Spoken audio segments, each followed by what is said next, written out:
Perspective Podcast is fuel for your mind and creative grind. Each week, we break down the art of healthy hustling, overcoming the inner critic, and growing your creative business.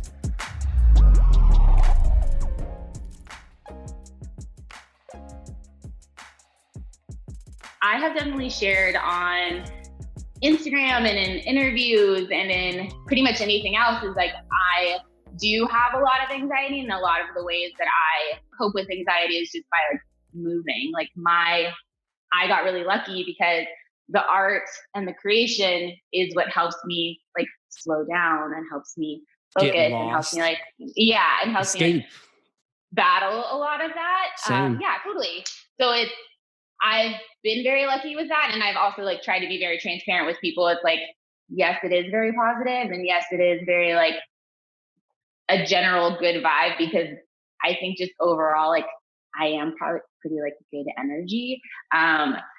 So I think that, but I do want people to understand that like there is like another side of everything. And so it's the yin and yang. Yeah, it's definitely the yin and yang, and a lot of like the anxiety like fuels a lot of my creativity. So it's pretty easy to be like a very authentic brand when, I mean, I just like move so fast. I don't think I could be anything else. TBH, you know, I'm just kind of like all over the place a lot.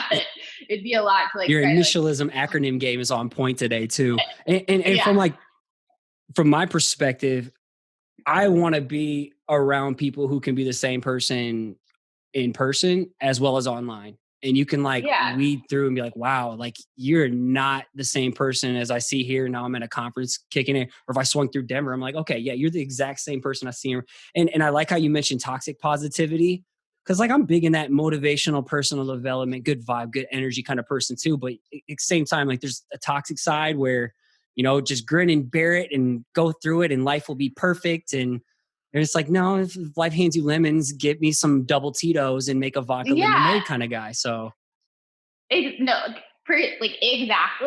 And I think that a lot of the times to like battle that sort of like toxic positivity in my own head when I'm like, you have to be happy, is they taught me at like a job instead of, I try not to like say but a lot, and I'll say and, because a lot of it is like, oh my gosh, like everything is so wonderful and you should be so grateful for having this amazing life and being able to create what you want all the time. And instead of saying like, but you get sad sometimes, like, and you get sad sometimes, and it can be really overwhelming.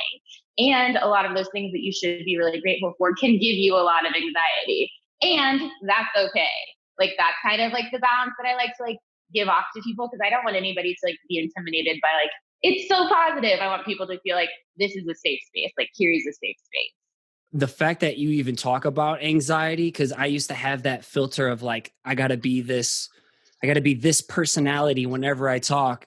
And it always felt so fake and fucking phony pepperoni Tony over here. And so I would start, when I started opening up about my anxiety, like that's, I think what really started helping people connect. Cause it's like, yeah, I'm still positive, but dude, I just had like a breakdown that put me in the ER, you know, not too long ago, or when I was just getting started talking about it, you know. So that I think that, I don't know, more of that transparent, the vulnerability side, I guess. Thanks again for listening. It'd be awesome if you took the time to subscribe to the channel, hit the like button, and let the comment below so we can connect.